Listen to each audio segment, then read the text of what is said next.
Mysore city development authority അഥവാ മുഡ അഴിമതിയിൽ സിദ്ധരാമയ്യയെ എങ്ങനെയും പൂട്ടാനുള്ള നീക്കമാണ് BJP നടത്തിക്കൊണ്ടിരിക്കുന്നത്. താൻ നിരപരാധിയാണ് എന്ന കാര്യം സിദ്ധരാമയ്യ പലകുറി ആവർത്തിച്ചു പറയുന്നുണ്ട്.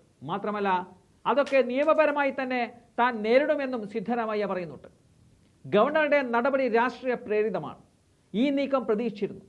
പ്രതിപക്ഷം ഭരിക്കുന്ന പല സംസ്ഥാനങ്ങളിലും പരീക്ഷിച്ചത് BJP ഇവിടെയും പരീക്ഷിക്കുന്നു. ഭരണഘടനാ വിരുദ്ധമായ നടപടിയെ നിയമപരമായി നേരിടാനാണ് തീരുമാനം. അതിന് പാർട്ടി തനിക്കൊപ്പം ഉണ്ടെന്നും സിദ്ധരാമയ്യ പറയുന്നുമുണ്ട്. സിദ്ധരാമയ്യയെ വേട്ടയാടാൻ വിട്ടുകൊടുക്കില്ല എന്നുള്ള നിലപാടിലാണ് DK ശിവകുമാർ അടക്കമുള്ള നേതാക്കളുള്ളത്. സിദ്ധരാമയ്യക്കെതിരായ നടപടി ഗവർണറെ ഉപയോഗിച്ചുള്ള BJPയുടെ രാഷ്ട്രീയ നീക്കത്തിന്റെ ഭാഗമാണ്. ഭരണഘടനാ വിരുദ്ധമായ ഈ നടപടിയിലൂടെ സർക്കാരിനെ അസ്ഥിരപ്പെടുത്തുവാൻ സാധിക്കുകയില്ല. സിദ്ധരാമയ്യ രാജിവെക്കുമെന്നുള്ള മോഹം ആർക്കും വേണ്ട എന്നും DK ശിവകുമാർ പറയുന്നുണ്ട്. മാത്രമല്ല മന്ത്രി പ്രിയങ്ക് ഖാർഗെ ചില മുന്നറിയിപ്പുകളും നൽകുന്നുണ്ട് പ്രതിപക്ഷത്തിന്. വരുന്ന തെരഞ്ഞെടുപ്പിൽ സംസ്ഥാനത്തെ പകുതി BJP നേതാക്കളും ജയിലിൽ കിടക്കുകയോ ജാമ്യത്തിനായി മത്സരിക്കുകയോ ചെയ്യുമെന്നതാണ് പ്രിയങ്ക് ഖാർഗെ പറയുന്നത്.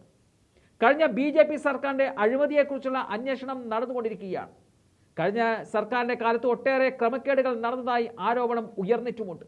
BJP നേതാക്കൾക്കെതിരെ 35-ലധികം കേസുകൾ രജിസ്റ്റർ ചെയ്തു കഴിഞ്ഞു. 3-4 കേസുകളിൽ ഇടക്കാല റിപ്പോർട്ടുകളും ലഭിച്ചിട്ടുണ്ടെന്നും പ്രിയങ്ക് ഖാർഗെ പറയുന്നുമുണ്ട്. സിദ്ധരാമയ്യയെ മുഖ്യമന്ത്രി സ്ഥാനത്ത് നിന്നും മാറ്റാൻ DK ശിവകുമാർ അടക്കം നീക്കം നടത്തുന്നു എന്നുള്ള വാർത്തകൾ അന്തരീക്ഷത്തിൽ പടച്ചുവിടുന്നതിനിടയിലാണ് ഇത്തരത്തിൽ സിദ്ധരാമയ്യയെ ചേർത്ത് പിടിച്ചുകൊണ്ട് DK വെടിപൊട്ടിച്ചിരിക്കുന്നത്.